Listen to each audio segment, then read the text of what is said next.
Hello, my name is Jacob Robinson from the University of North Carolina, and I'm presenting a scoping review conducted by our team of studies evaluating the effectiveness of antimicrobial prophylaxis in ANCA vasculitis patients. I will be referring to ANCA vasculitis throughout this presentation as AV. Over the past 2 decades, survival among AV patients has improved due to the use of immunosuppressive medications such as cyclophosphamide, rituximab, azathioprine, or methotrexate, alongside high-dose glucocorticoids. But the risk of serious infection among these inpatients has also increased. AV treatment guidelines currently provide a conditional recommendation for the utilization of trimethoprim sulfamethoxazole as PJP prophylaxis in patients receiving these immunosuppressive regimens. And while there is evidence supporting this approach in other immunocompromised patients, these infections only account for 0.2% of AV infections and lack high-quality evidence to guide choice of medication, dosing, or duration.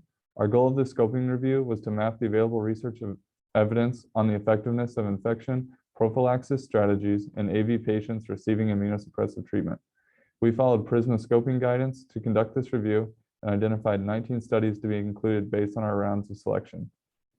Almost all of the included studies consisted of small cohort studies with less than 200 patients, and studies were conducted in 13 different countries.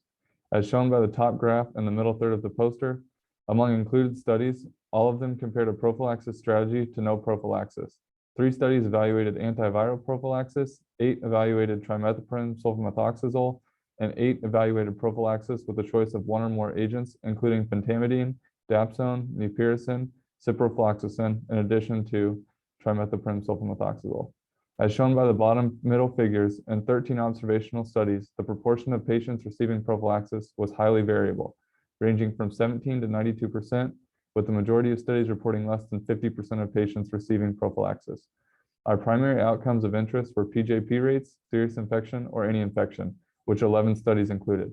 Many other outcomes were also assessed among the 19 studies which we reported in the top right figures.